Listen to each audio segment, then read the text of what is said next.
When we think of the Porsche brand, most of us imagine the iconic 911.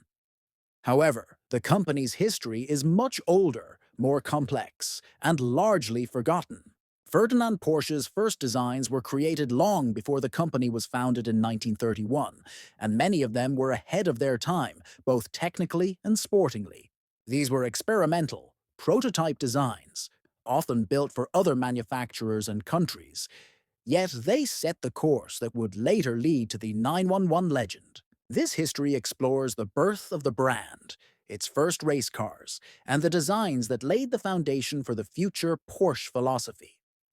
At the beginning of the 20th century, Ferdinand Porsche and Ludwig Lohner ushered in a new era of automotive engineering with the presentation of the Semper Vivis hybrid prototype in 1901. The vehicle was equipped with two de Dion and Bouton internal combustion engines that charged batteries and powered electric motors located in the front wheel hubs.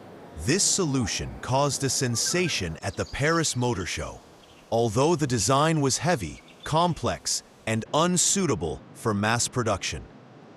The Semper Vivis, despite its groundbreaking concept, proved too bulky and impractical. However, Porsche had a vision for further development of the hybrid drive and quickly began work on improving it. The prototype's biggest problems were excessive batteries and a lack of power. Therefore, Porsche limited battery capacity while simultaneously abandoning the two small combustion engines in favor of a single, significantly more powerful one. This resulted in a design that became the foundation of the mixed model.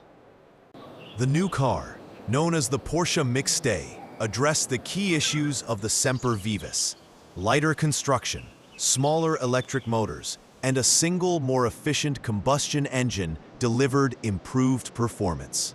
Crucially, electric hub motors were installed not only in the front wheels, but also in the rear, creating one of the first all-wheel drive vehicles in history. The Mixte combined technological audacity with efficiency, surpassing the earlier prototype. The introduction of electric four-wheel drive was a truly groundbreaking solution at the time, giving the Mixte exceptional traction and stability. Its design allowed for a smoother ride and eliminated the need for a traditional gearbox. It was a technological milestone, confirming that hybrids could be a viable alternative to traditional combustion engine cars. The Mixte became a symbol of engineering audacity, decades ahead of its time. The first Mixte models weighed around 1,200 kilograms and used four-cylinder engines from Austrian Daimler, displacing 5.5 liters and developing 25 horsepower. Only 7 of these vehicles were built, 5 of which were purchased by entrepreneur Emil Jelinek, who later became associated with the Mercedes brand. After the contract ended, Porsche used Panhard and Levasseur, which licensed hybrid production for several European markets, continuing to develop the concept. Although production of the Mixte was limited, the car gained recognition for its performance. In the spring of 1902, one of them won its class in the Exelberg race, demonstrating the potential of the hybrid drive. Reviews of the model were generally positive, with praise for its stability, smooth operation, and technological potential. However, despite its technical advantages, the design proved too expensive and complex to achieve widespread market acceptance. High production costs, difficult servicing, and lower reliability compared to conventional combustion engine cars limited the Mixte's commercial success. Only 11 units had been sold by 1905. Paradoxically, Lohner Porsche's purely electric cars gained greater popularity, with over 60 sold. They offered a simpler design, were easier to operate, and elicited fewer concerns from customers. In retrospect, the Porsche Mixte is considered one of the most important milestones in automotive history. Although it was not a commercial success, It laid the foundation for modern hybrids and electric vehicles. Its concepts, electric hub drive, recuperation, and the series hybrid system, didn't reappear until a century later. The Mixta's legacy serves as a reminder that true innovation requires courage, and its value is only apparent from the perspective of succeeding generations. The Porsche Type 64 is widely considered the first car to bear the genes of later Porsche designs, even though it was created before the brand officially existed. The project originated in the late 1930s as a response to the need for a lightweight, fast sports car capable of long-distance driving. The design was based on the technical solutions of the Volkswagen Beetle, which Ferdinand Porsche had been working on, but it was significantly enhanced in terms of performance and aerodynamics. Just 3 examples of the Type 64 were produced, and from the outset, it was a unique vehicle, experimental, hand-built, and driven by the idea of maximum efficiency. Even then, it set the course for the development of future Porsche models, combining low weight, a streamlined silhouette, and sporting ambitions. One of the most remarkable features of the Porsche Type 64 was its body. Handcrafted from aluminum, just 1.2 millimeters thick, it was an example of design thinking far ahead of its time. Streamlined shapes, covered wheel arches, and smooth body lines were designed to minimize air resistance. In an era when most cars had boxy silhouettes, the Type 64 had an almost futuristic look. This body later became a benchmark for post-war production Porsche models. It can still be seen today in the Porsche Museum in Stuttgart, a testament to the technical courage and vision of the engineers who worked on the foundations of the future brand before the war. Only 3 examples of the Porsche Type 64 were built, each with a slightly different history. The war complicated the fate of these cars, with some being destroyed or dispersed. One example served directly with the Porsche family, becoming a means of personal transportation and a testing ground for new technical solutions. It was to this car that, after the war, workers at the Porsche plant in Gmünd, Austria, introduced significant improvements. These improvements made the Type 64 an even more refined design, combining pre-war engineering with experience gained in the difficult post-war realities. The example used by the Porsche family underwent significant modifications after the war. The mechanical brakes were replaced with more modern, hydraulically controlled ones, improving driving efficiency and safety. The suspension was also modified, adapting it for better stability and handling at higher speeds. The increased engine power also allowed for the full exploitation of the body's aerodynamic potential. These improvements made the Type 64 not only a historical curiosity, but a fully functional sports car, capable of both competition and everyday use, a rarity among prototype designs at the time. After the war, a Porsche Type 64 came into the possession of Otto Mate, an Austrian racing driver and automotive enthusiast. Mate added the car to his collection, but he didn't treat it solely as a museum piece. For several years, he competed in it, achieving numerous successes and proving that Porsche's pre-war design was still competitive. His achievements helped cement the legend of the Type 64 as not only a pioneering car, but also a sporting success. Thanks to Mathey, the car gained a second life, and its history was enriched by real-world successes on the racetrack and track. The Porsche Type 64 wasn't a mass market or commercial project, but its significance for the brand's history is immense. It was the first to combine elements that would later become Porsche hallmarks: lightweight construction, a rear-mounted engine, attention to aerodynamics, and a sporty character.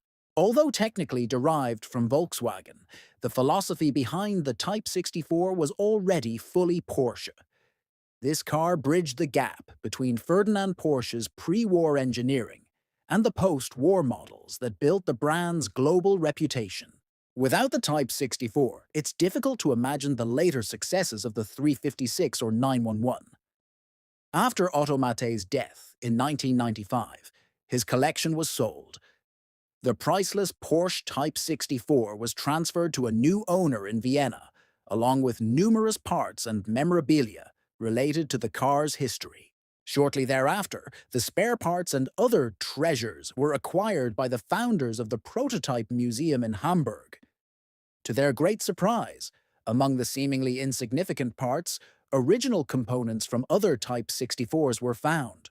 This discovery was of immense historical significance, allowing for the recreation of fragments of history that for years seemed irretrievably lost.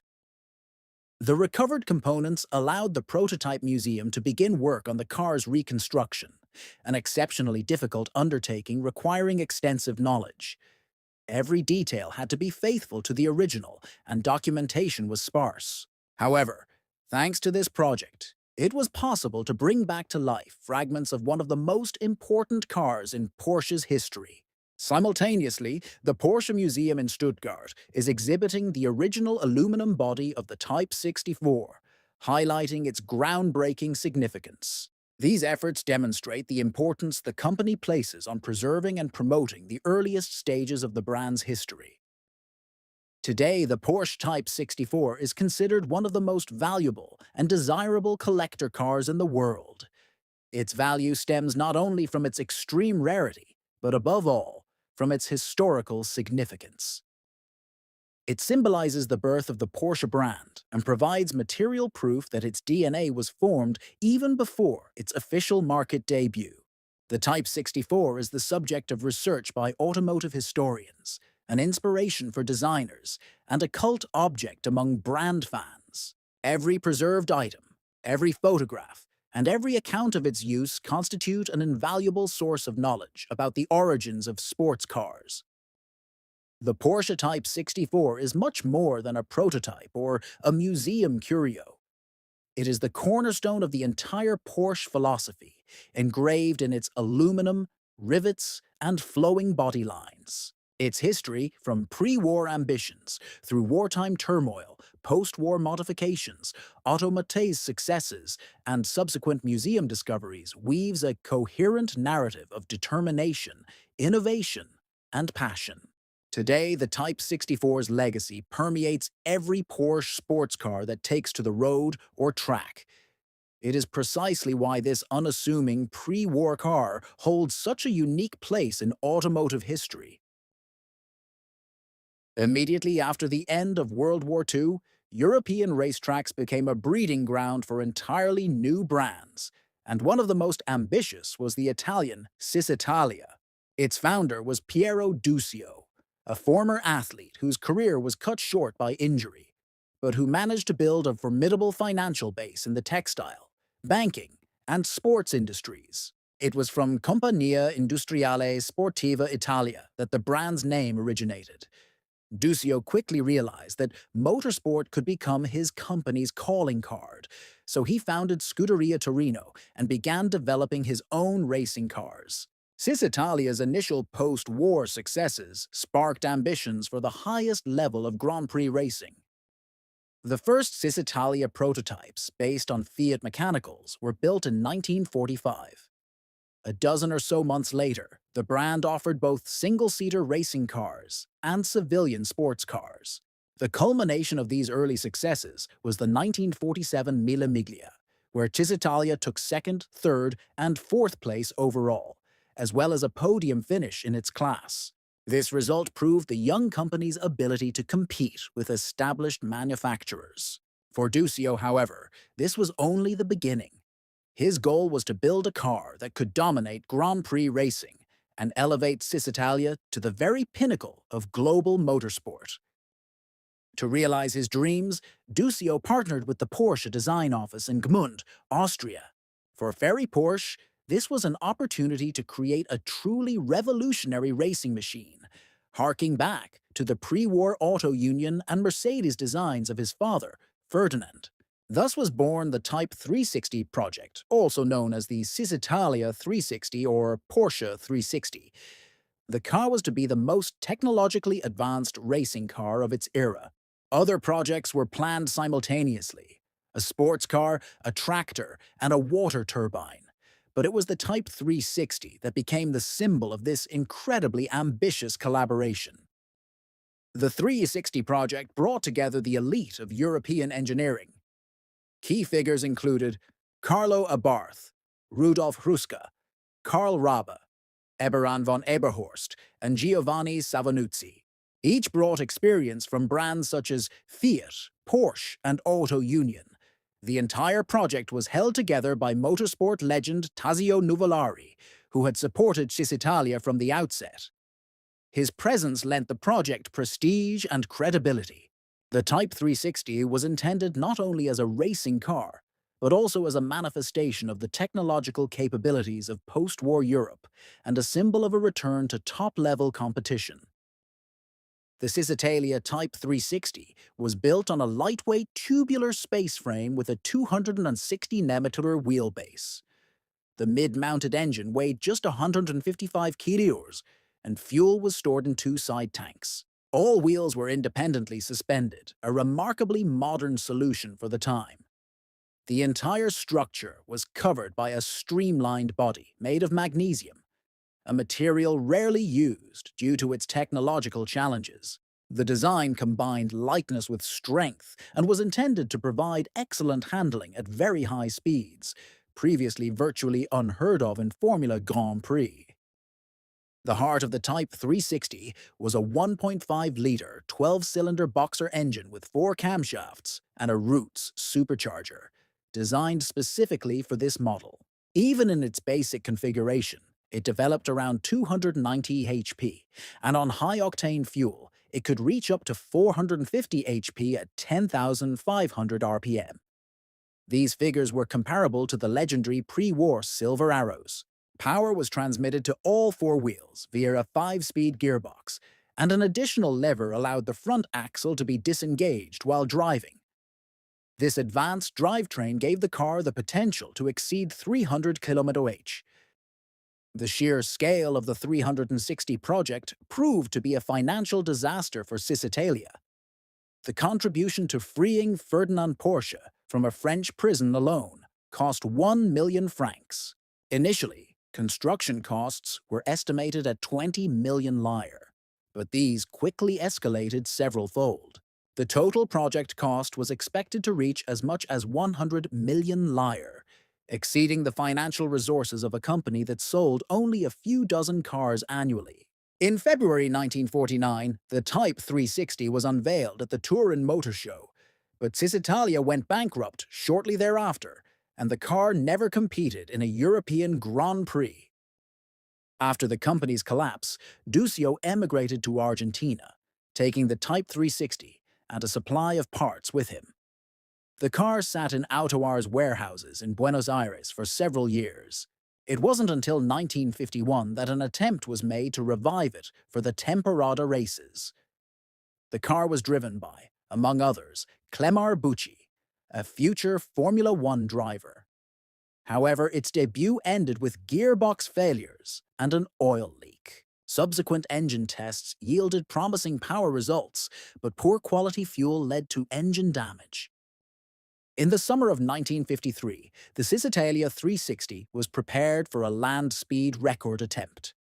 The first run achieved 260 km/h, 160 mph, but the second ended with another engine failure and an average speed of just 234 km/h, 144 mph.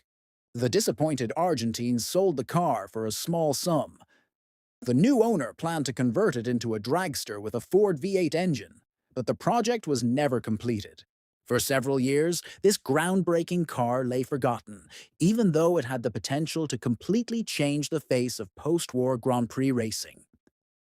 In 1960, Porsche purchased the Cisalia Type 360, restoring it to full working order. A year later, it was driven around the factory several times before being donated to a museum, where it remains to this day as one of the most important prototypes in the brand's history. In the 1970s, a second example was assembled from recovered parts, now on display at Donington Park. The Porsche Cisalia Type 360 remains a symbol of an unfulfilled revolution. a car that was years ahead of its time and remains fascinating as a what-if of Formula Grand Prix history. The story of the 1948 Porsche 356 number 1 begins not with the car itself, but with Ferdinand Porsche, one of the most distinguished engineers in automotive history. Born in 1875 in Austria-Hungary, he demonstrated extraordinary technical aptitude even as a young man, assisting his father in the workshop and studying at technical schools. By the time he reached the 19th century, he was already working on electric vehicles and developing solutions we would today call hybrids. His career gained momentum at Austro-Daimler and later at Daimler-Benz, where he was responsible for the most advanced technical projects. The experience gained over decades laid the foundation for the car that, in 1948, launched the Porsche brand as a sports car manufacturer. Following his successes at Austro-Daimler and Daimler-Benz, Porsche progressed through successive stages of his career, eventually founding his own design office, Dr. Ing. H. Tedzi F. Porsche, GmbH, in 1931. His son, Ferry Porsche, worked alongside him and gradually assumed increasing responsibility. It was during this period that the design for the people's car, the Volkswagen Beetle, was conceived. While this design forever linked the Porsche name to the mass motorization of the Third Reich, it also provided a crucial technical foundation for future sports cars. The engine, suspension, and philosophy of the lightweight, rear-wheel drive car would soon find entirely new, significantly sportier applications. World War II brutally interrupted the development of civilian projects.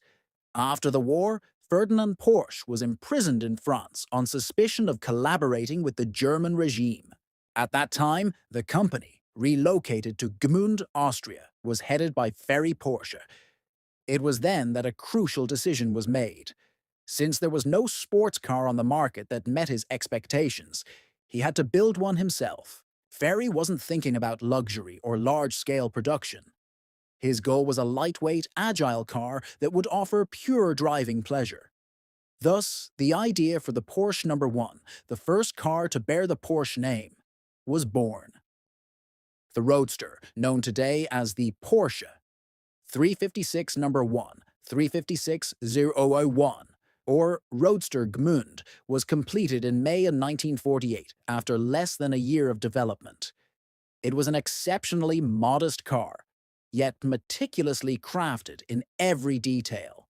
The body was designed by Erwin Komenda, co-designer of the Beetle silhouette, and the hand-forming of the aluminum panels was performed by Friedrich Weber, using only simple tools and wooden templates. The distinctive, frameless, split windshield gave the car a light and modern feel. Although it was considered merely a Beetle convertible to the sarcastic, it actually represented a completely new level of quality in the world of post-war sports cars. The Porsche 356 number 1 was based largely on Volkswagen components, but these were meticulously modified. The chassis, suspension, gearbox, and drum brakes were all derived from the Beetle, but the key difference was the mid-engine layout. The four-cylinder air-cooled unit was positioned between the cabin and the rear axle, ensuring excellent balance. Interestingly, it was the only Porsche with a mid-engine in this form. All subsequent 356 models, as well as the 911, had the engine behind the rear axle. Additionally, the No. 1 featured a tubular frame, while subsequent cars featured a plate frame and steel bodies. The base Volkswagen engine, with a displacement of 1.13 liters, developed just 25 HP, but it was significantly modified at Porsche. The cylinder stroke was increased, the compression ratio was raised, the valve train was improved, and 2 carburetors were installed.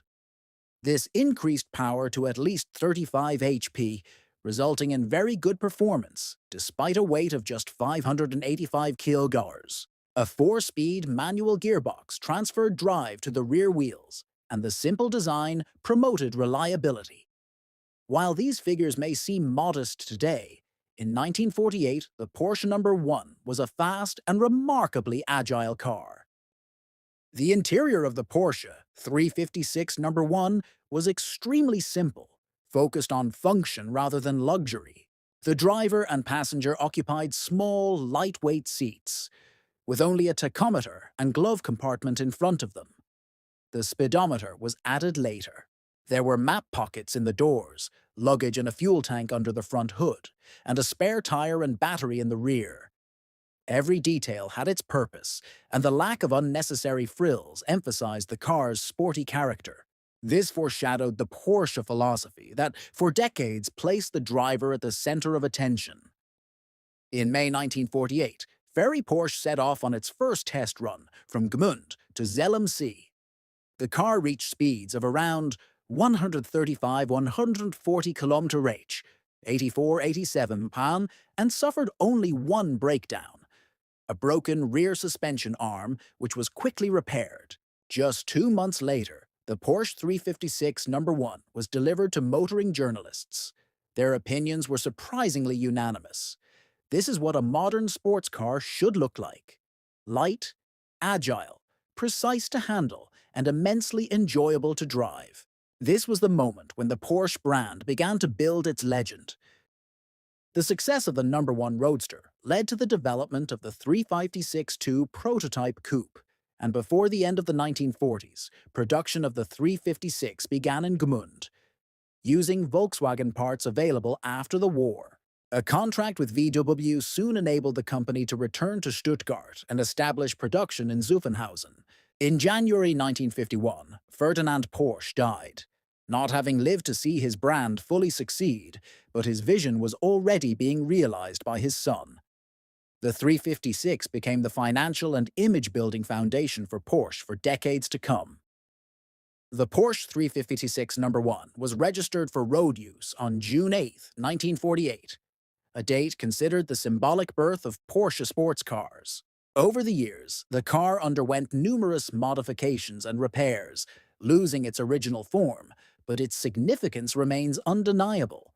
Today, it rests in the Porsche Museum as a priceless exhibit. In 2018, to celebrate the brand's 70th anniversary, a faithful replica of the first 356 was built. The Porsche number 1 is not just a car. It is the material beginning of a philosophy that led to the creation of icons like the 911 and made Porsche one of the world's most important sports brands. The history of the Porsche brand rests on 2 equally strong foundations: the production of outstanding road cars and uninterrupted success in motorsport. Both pillars were equally important to the company, as the absence of either would have led to the partial collapse of the myth of the German brand, built over decades. This was understood by the company's founder, Ferdinand Porsche, and his son Ferry, who from the outset sought to combine production technology with experience gained on the racetrack. From the outset, Porsche cars were intended to be light, fast, durable, and as reliable as possible. Before the post-war Porsche designs were developed, Ferdinand gave the world 2 exceptional designs. The first was the mass-produced Volkswagen Beetle, a car produced unchanged for decades. The second was the high-performance Type 64, structurally based on the Beetle and serving as a technological proving ground. It wasn't until 1948, under Ferry's direction, that production of the first fully-fledged Porsche began, the 356.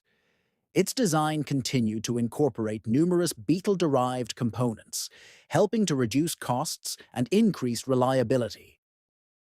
For the first 2 years of the post-war era, Porsche cars were hand-assembled in Gmünd, Austria, where only around 50 units were produced. Only the transfer of production to Zuffenhausen near Stuttgart allowed for the expansion of the program to series production. Less than 3 years after the creation of the 356, Porsche decided to build its first dedicated racing car. The 356 SL, or Sport Light, was born. A lightweight, aerodynamically optimized car designed to compete in the most demanding endurance races, such as the 24 Hours of Le Mans. The 356 SL retained the basic architecture of the road, going 356 still utilizing the Volkswagen platform and engine. The secret to its success, however, lay in its weight. The body was made entirely of hand-formed aluminum, which, combined with lightweight equipment, reduced its curb weight to an impressive 640 kilograms. Compared to the road-going version, the fuel tank was enlarged, moved forward, and equipped with a central filler just in front of the windshield, reducing service time when stationary. The 356 SL was powered by a heavily modified Beetle engine, air-cooled and positioned behind the rear axle. The engine displaced 1 liters to meet the 1100cc regulations. But thanks to increased compression and the use of sports carburetors, it produced around 45 horsepower. Power was transferred to the rear wheels via a 4-speed manual gearbox. These changes made the 356 SL astonishingly fast and durable, which proved crucial in the 24-hour competition. The first 356 were equipped with cable-operated drum brakes, which had proven effective on the lightweight Beetle but were insufficient for the racing Porsche. They were quickly replaced by the more efficient Girling system, also drum-based but hydraulically operated. The upgrade was essential, as Le Mans demanded not only speed, but, above all, control and safety, and the braking system was one of the most frequently overloaded components in the endurance races of the 1950s. In 1951, with just 3 years of experience as a car manufacturer, Porsche took on the challenge of competing in the legendary 24 Hours of Le Mans. Two 356 SLs were entered. The car, driven by the French team of Auguste Voyer, Edmond Mouche, finished 20th overall, and also the winner in the 1100cc category. It averaged around 140 km/h, 87 miles throughout the day, a remarkable performance for such a small displacement car. The second car, unfortunately, did not compete after a crash during a shakedown lap. But a year later, Porsche returned to Le Mans with an improved version of the 356 SL. Among other changes, the windshield was changed to a single-piece design, and aerodynamic wheel arch covers were installed. The engine remained unchanged, but improved aerodynamics and better preparation allowed Voyer and Mouche to once again claim the class victory, repeating their success and cementing the Porsche brand as a future endurance racing dominator. The 356 SL also served as a technological testing ground. In 1951, a thoroughly modified 1.5-liter engine with 70 HP was installed in one example. This engine was tested during a 72-hour test at the Monterey circuit, where the car covered almost 11,000 kilometers at an average speed of over 152 km/h. The road-going engine soon found its way into the 356 Super, where it produced 55 HP, paving the way for subsequent sporty versions. Production of the 356 SL ended in the mid-1950s, when the 550 Spider debuted in 1954. Significantly more advanced, lighter, and more powerful. Nevertheless, it was the 356 SL that went down in history as the first chapter in Porsche's long and successful history at Le Mans. The car demonstrated that the brand's philosophy, combining lightweight construction, agility, and reliability, was a recipe for future success. From that moment on, Porsche would never leave the endurance racing scene again. Porsche's history entered a dynamic phase in the early 1950s, when, just 3 years after the company's founding, it built a car that gave the brand its first victory in the world's most challenging endurance race. In 1951, the modest 356 SL dominated the 1.1-liter class at the 24 Heures du Mans, inspiring admiration with its reliability and speed on the long straights. 12 months later, a modernized version repeated the feat, and Porsche engineers began to think beyond simply adapting road-going models. This was the impetus for the creation of the 550 series, the brand's first fully-fledged racing car. Compared to the 356 SL, which was based on production Volkswagens, the future 550 represented a completely new approach. While it may be hard to believe today, It wasn't obvious at the time that a sports car should be built from scratch as a competitive vehicle. Porsche had to be frugal. It didn't have vast financial resources or time at its disposal. As a result, two teams were formed: a design team led by Wilhelm Hild and a team responsible for the drivetrain, headed by future Porsche legend Ernst Fuhrmann. The goal was to create a car for the 1.5-liter class that would be lightweight, durable, and fast. At the time, it was a design revolution. The Hilda team opted for a mid-engine layout, ahead of the rear axle, a solution that seems natural today, but at the time was practically unheard of in sports cars. For Porsche, it was the debut of a configuration that would later bring the brand its greatest successes in endurance racing history, from the 917 through the 936 and 956 to the 962 and the contemporary 911 GT1. The central engine layout provided ideal balance, improved cornering stability, and increased the development potential of the entire design. Equally impressive was the 550's supporting structure, combining a steel flat frame with an aluminum monocoque. This kept the car's weight to around 550 kilograms. The first iteration of the model was produced in just 2 examples and featured a removable coupe body. The use of an enclosed cockpit made practical sense. On the legendary Le Mans straights, lower aerodynamic drag was a significant advantage. The body design demonstrated that Porsche was beginning to consider aerodynamics as seriously as the mechanical engineering itself. At the time of its debut, the project was still technically unfinished. The final engine wasn't ready yet, so the car received a 1.5-liter unit from the road-going 356. The air-cooled engine, above all simple in design and rugged, underwent an extreme test: 72 hours of continuous operation at maximum load, with brakes only for refueling and driver changes. During this time, it covered 11,000 kilometers at an average speed of around 152 km/h. In the production 356, it developed 70 HP, while in the 550, power was increased to just under 80 HP. Although the performance wasn't impressive, the track debut demonstrated the potential of the entire project. In 1953, at the Nürburgring, one of the coupes started without a roof and took victory. At Le Mans that same year, Porsche entered 2 550 coupes. The results exceeded expectations: domination of the class, and an impressive 15th and 16th place overall. The cars proved that with appropriate aerodynamics, low weight, and durable mechanics, even modest power is enough to achieve marathon success. By the end of 1953, work on the new 1.5-liter engine was completed. Fuhrmann created an engine that went down in history as the Type 547.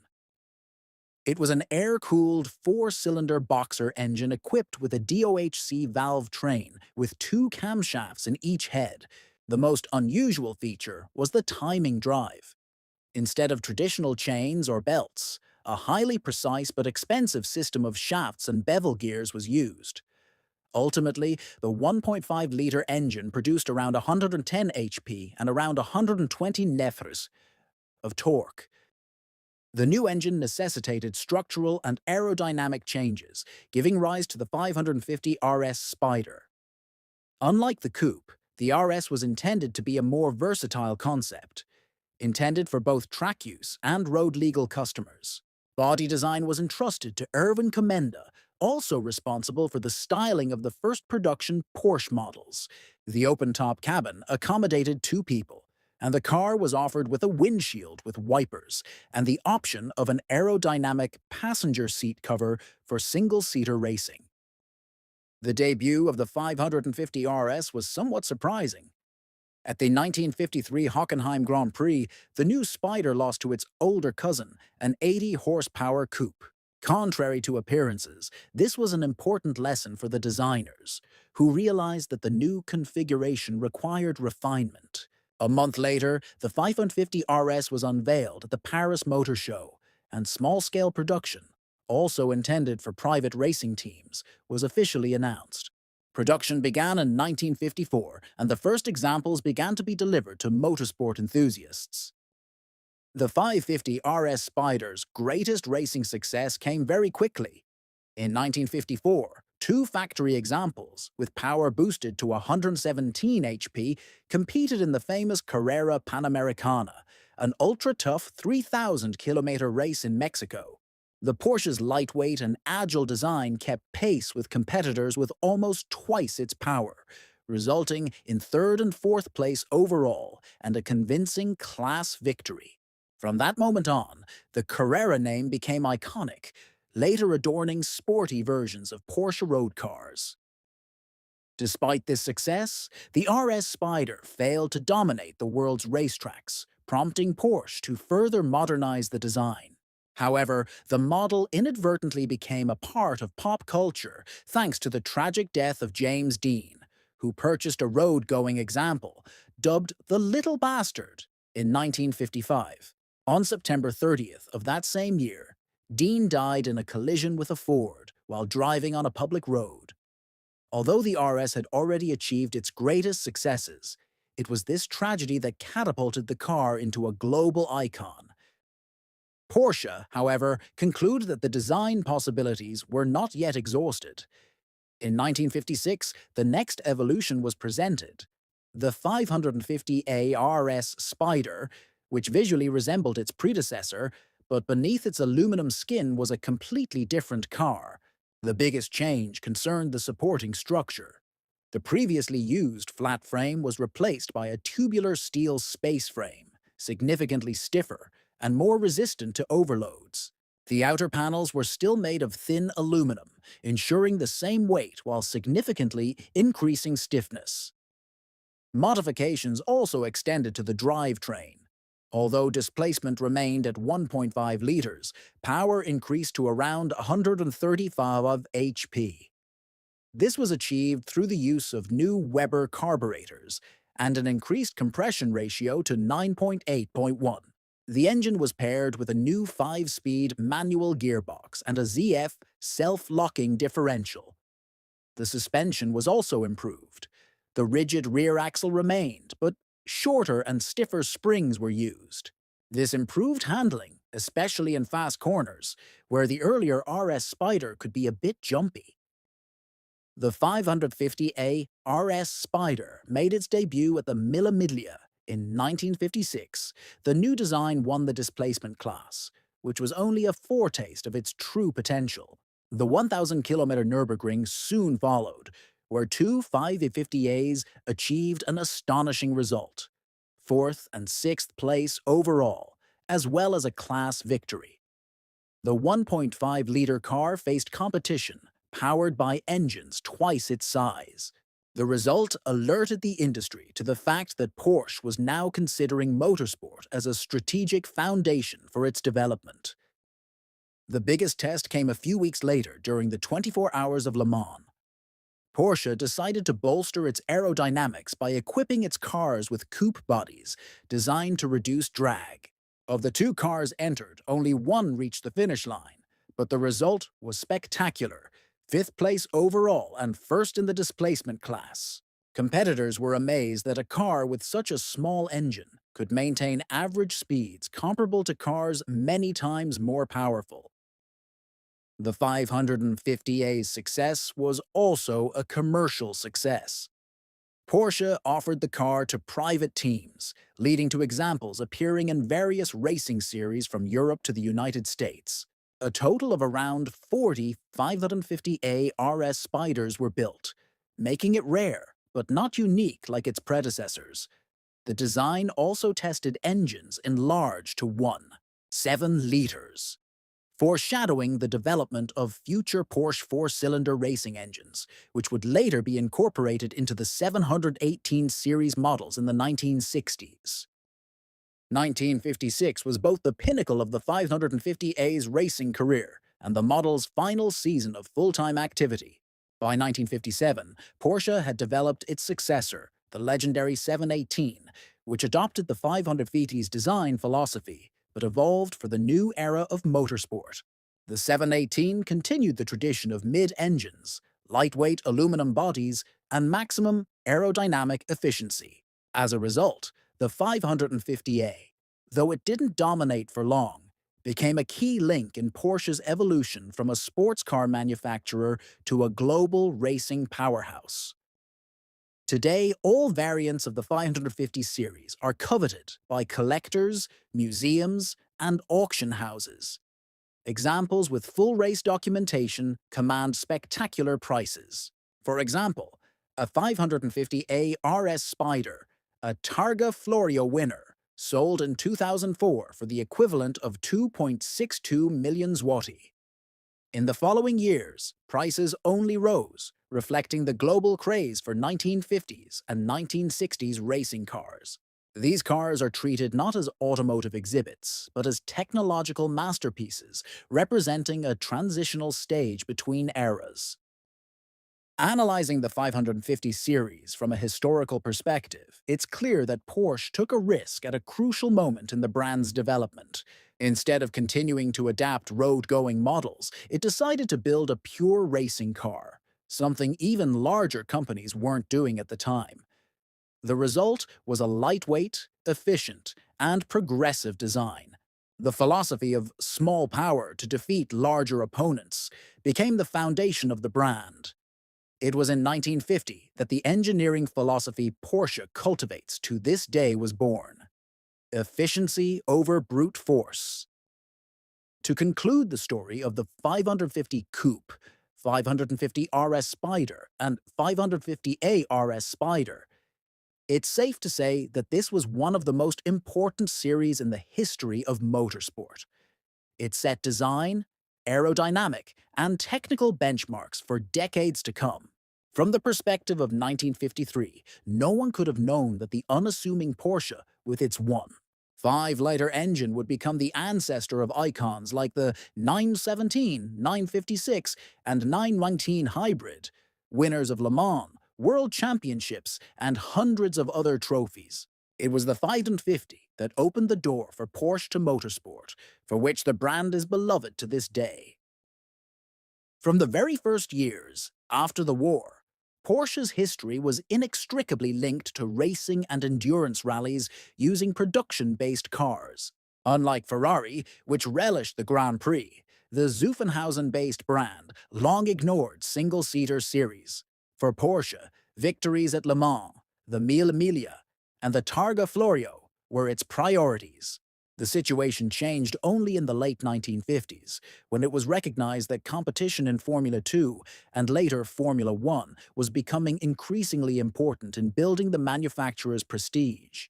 It was then that the idea of creating a racing car strictly governed by the rules of the pinnacle of motorsport emerged. Porsche's first foray into single-seater racing was the 718 RSR, developed for Formula 2 in 1957. Based on the Le Mans car, the car featured a single, central driver's seat, a revolution compared to earlier two-seater designs. F2 regulations were so liberal that Porsche could even compete in a slightly modified RS Spider and score victories, despite the lack of a fully-fledged car in that category. In 1960, the 718 battled Cooper and Lotus for the World Championship, and won, opening the door for Germany to Formula One. The 1961 rule, change limiting Formula One engines to 1.5 liters, further favored Porsche. The 718-2 and 787, with their four-cylinder engines producing around 165 HP, were able to compete with Ferrari. American driver Dan Gurney, who combined his role as a competitor with that of a technical expert, scored his first points in Monaco and later finished second in France, Italy, and the USA. He finished the season fourth in the Drivers' Championship, while Porsche finished third in the Constructors' Championship, establishing a reputation as a serious competitor in motorsport. The 1961 results sparked the creation of a completely new racing car, built from the ground up for Formula One. This resulted in the Porsche 804, the first fully fledged F1 in the brand's history, equipped with a new engine, the 753. The design was based on a lightweight space frame with independent suspension on all four wheels. featuring torsion bars and double wishbones. The body was made of aluminum, and its aerodynamic shape was designed by Ferdinand Buzzi, Porsche. Horizontally arranged Coney shock absorbers, later replaced by Bilstein, were concealed beneath the skin, giving the structure a clean and streamlined appearance. The biggest change from the 718 was the 1.5-liter flat-8 engine. The cylinders were made of heat-resistant chromal alloy, and the fuel-air mixture was supplied by 4 Weber carburetors. Cooling was aided by a distinctive horizontal fan, which later became a hallmark of many high-performance Porsche models. The engine initially developed around 180 HP at 9,200 RPM, disappointing the designers who believed the rival Ferrari had at least 190 HP. By the end of the season, it had reached around 185 HP. The power-to-weight ratio was impressive, however. Weighing just 450 kg, the Porsche 804 reached a top speed of around 270 km/h. Power was delivered to the rear wheels via a 6-speed manual gearbox. Another interesting feature was the braking system, which, instead of traditional discs, used flat rings mounted around the hubs and stopped by calipers from inside the wheel. The rims were protected by flat hubcaps to improve aerodynamics. Despite these innovations, the rims themselves remained steel, which in 1962 was considered somewhat archaic. Competitors were slowly switching to light alloy castings. The 804's debut came at the Dutch Grand Prix at Zandvoort. Dan Gurney got off to a flying start, but a gearbox failure ended his hopes. The second Porsche finished 7th. The breakthrough came in Rouen, France, where the Ferraris were not competing, and Porsche fielded 2 improved cars with improved suspension, driving position, and braking. Gurney quickly moved up to 3rd place behind Jim Clark in a Lotus and Graham Hill. The failure of his rivals gave him the lead, which he held until the finish line, Porsche's first and only victory in the F1 World Championship. After the triumph in France, expectations for the 804 rose, especially ahead of the German Grand Prix, which was watched by some 250,000 fans. Although Gurney finished 3rd, Graham Hill won the race in a BRM. The following rounds were no better. Joachim Bonnier finished 6th in Italy, and Gurney 5th in the USA. The 804 also triumphed at the Solituring near Stuttgart, a non-championship race, and at the prestigious Ollenvillars in Switzerland. Despite these successes, the 1962 season was considered disappointing, considering the costs incurred and the management's expectations. At the end of 1962, the decision was made to withdraw Porsche from the single-seater market. There were 3 reasons: high costs, moderate performance, and the limited potential for applying F1 technologies to road cars. The single-seater didn't allow for a model range or justify the factory's investment. Despite this, the 753 engine survived. It was enlarged first to 2 liters, then to 2.2 liters, producing up to 275 HP. This engine later powered the 904, 906, 910, 907, 909, and the older 718, demonstrating that the designer's efforts had been worthwhile. In total, only 4 804s were built. Only 3 cars from the 804 series raced. The 4th never started and is now housed in the Porsche Museum. The brand returned to Formula One only in the early 1980s, this time as an engine supplier to McLaren. The partnership culminated in 2 Constructors' Championship titles, which, years later, gave Porsche a measure of rehabilitation in the pinnacle of motorsport.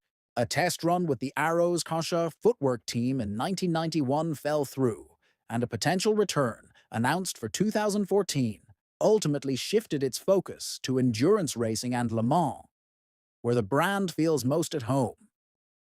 Although Porsche exists in the collective consciousness primarily thanks to the 911, it was the earlier designs that built the brand's DNA: lightness, efficiency, innovation, and resistance to compromise. From the electric loaner Porsche, through experimental prototypes, to championship-winning racing machines, All these projects set the stage for the legend that was yet to come. Therefore, the full history of Porsche is not the story of a single model, but of a technological evolution that began long before. And only by understanding these origins can the 911 be fully understood.